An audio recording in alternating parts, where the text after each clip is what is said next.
So we're at the end of December 2022, and it's been my tradition the past couple of years to give my prediction for the real estate market for the next year, for 2023. That's what I'm talking about today. Stick around.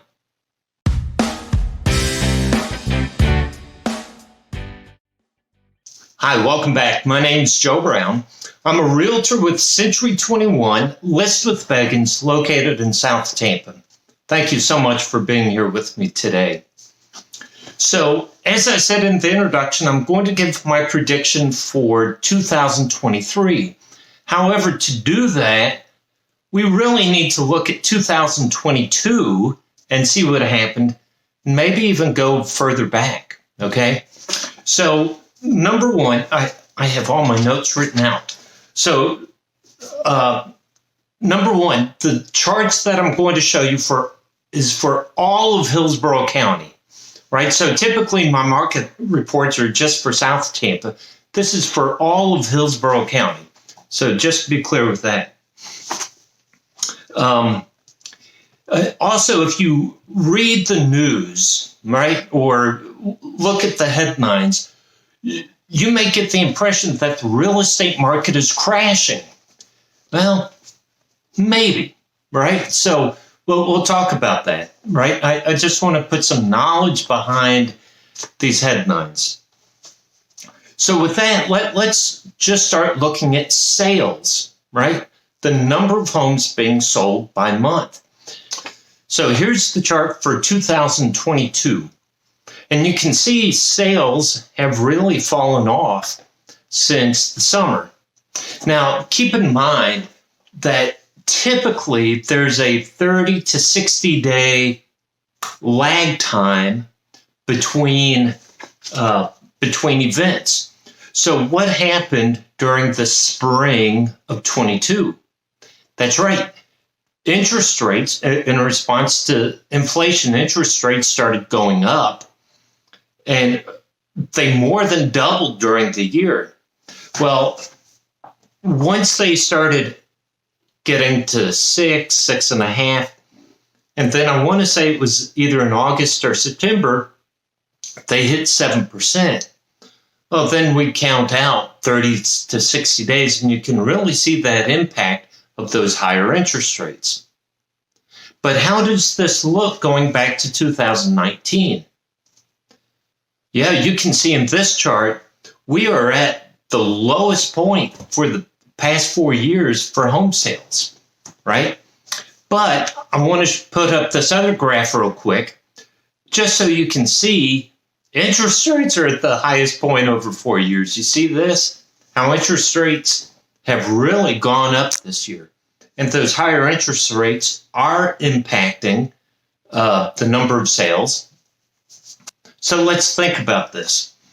If interest rates are going up, so sales goes down, well, what happens to inventory? We would think inventory goes up. Well, is it? So let's look at 2022. Yeah, and this is exactly what we're seeing. Inventory is going up, which is what you would expect. And so how does this inventory compare or look going back to 2019? You can see that we're still about 40% below where we were back in 2019. So when we take that 1 year snapshot, we say, man, inventory is really up. Well, let's go back 4 years. Are we really up? That's why I wanted to show you just not 2022, but going back to 2019 to give some historical foundation for my prediction that's going forward, right? So yes, inventory is up. Whether it's going to continue to go up, we'll just have to see about that. Can we assume that if sales are down and inventory is up, then the days to buy a house has also gone up? Is that a safe assumption? Well, here's 2022, and yeah, you can see the days to sell has really spiked in the fall, right? But go back to March, April timeframe, And man, you see how quick that was. And again, this is about the time that because of inflation, the Federal Reserve started raising interest rates. And some people saw that and said, we need to act now. So let's buy a house now.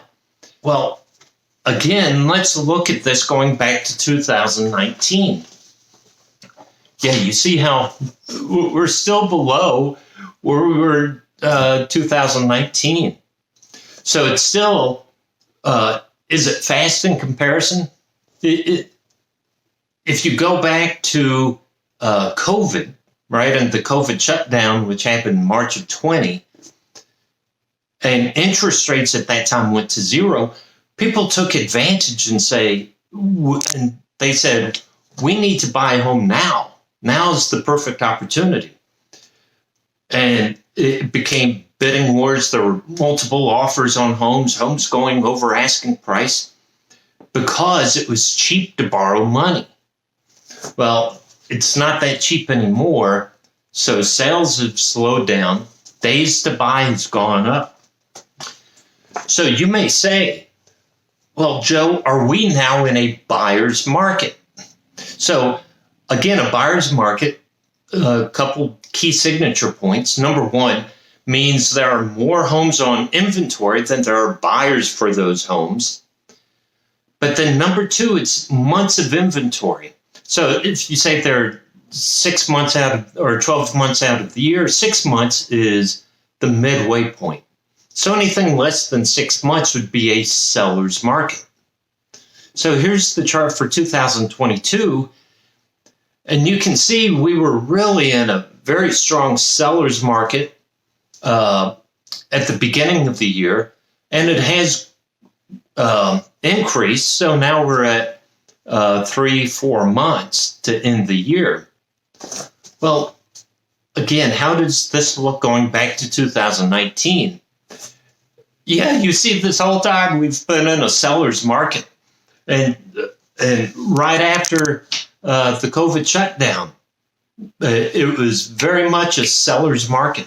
They would put their home on the market and it would be sold sometimes that same day with over asking price. I talked about that earlier. The last chart I want to talk about and share with you is sales price. Again, reading news clips and reading the headlines, you would get the impression that home prices are crashing, that home prices are dropping. So again, this is Hillsborough County. Here's 2022. So you can see from the summer, average home price was about $400,000. And here in December, it's $383,000.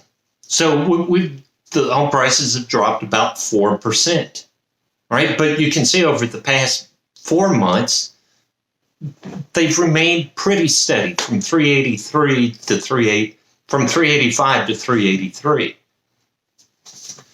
Well, again, put this in perspective. Let's go back to 2019. Yeah, you see this? Home prices in Hillsborough County have gone up almost 80% since 2019. So when you say, Joe, I'm waiting for home prices to fall, well, how much of a fall do you want? I know some of you want an 80% drop, right? But what's fair? You know, is it 4%? Is it 10%? Is it 20%?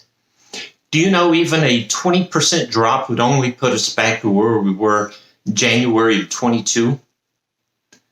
Yeah. And if you're asking my honest opinion, will prices come back to that point? I don't believe so because of the comps, right? When you buy a house, mortgage lenders want to look at other sales in the area. Well, all the other sales are at this elevated price. So the value of the surrounding homes has gone up. And so a homeowner, yeah, they may be willing to take 5% less. Are they willing to take 20% less? Nah, I'd be surprised. So here's my prediction going forward, right? What do I think is going to happen in 2023? So number one, and if you haven't seen it yet, I'll put a link to it here. You need to go back and watch my last video 2 weeks ago, where I talk about inflation and where I think inflation is going. And I share some information and data that I think mortgage rates are going to go to 8%. Right now, we're at 6.3. I think we're on track to go to 8. We may not do it in 2023. It may even extend back to 2024. But I think interest rates are going to continue to go up. If I'm right, if interest rates continue to go up, you're going to see sales slow down. You're going to see inventory increase. You're going to see less homes go on the market, right? So all these factors with interest rates. So really, the real estate market hinges on interest rates.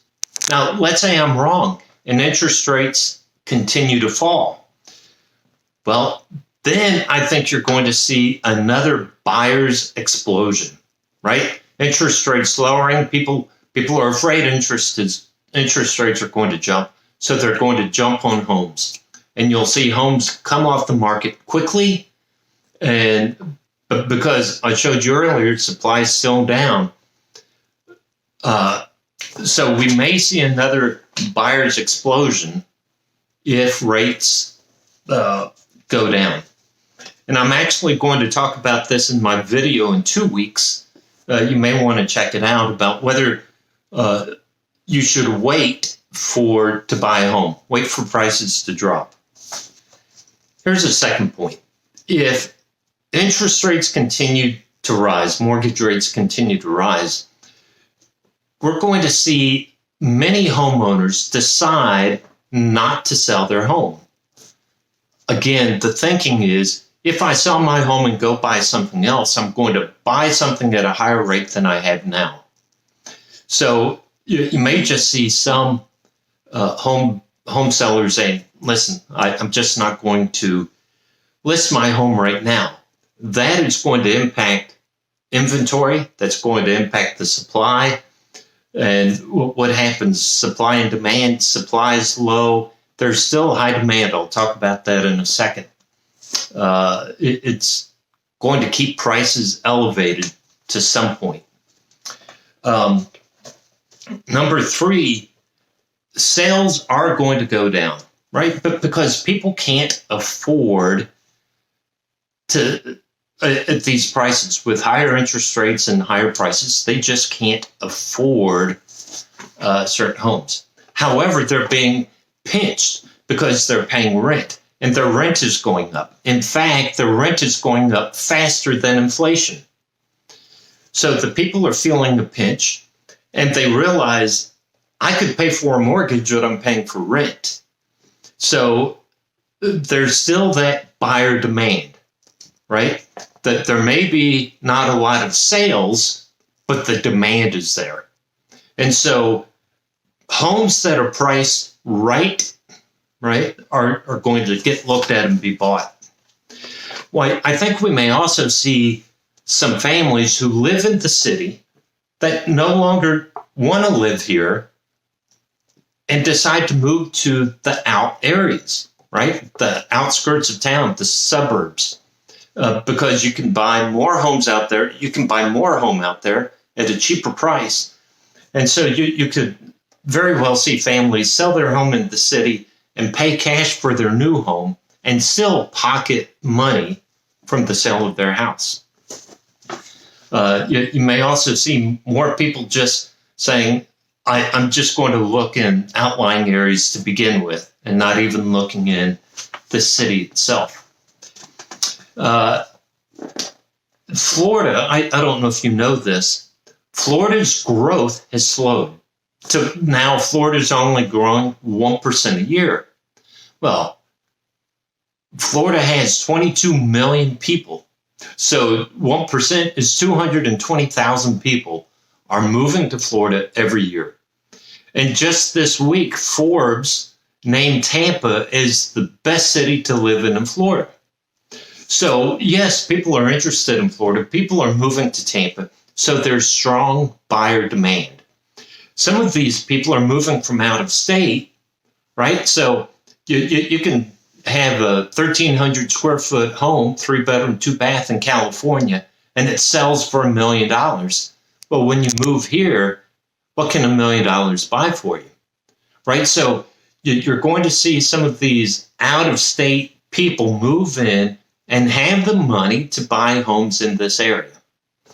So that's another one of my predictions. And then my last, and this may irritate you, right? But it's about real estate agents. So myself as an agent, and there are hundreds of thousands of agents. If we want to continue in this industry and pay the bills and food on the table and all that stuff, right? We're going to have to work, which means we have to represent buyers and we have to represent sellers. Well, how does that happen? We have to call. We have to talk to people. We have to reach out. Hey, are you interested in selling your home? Or do you know somebody who is?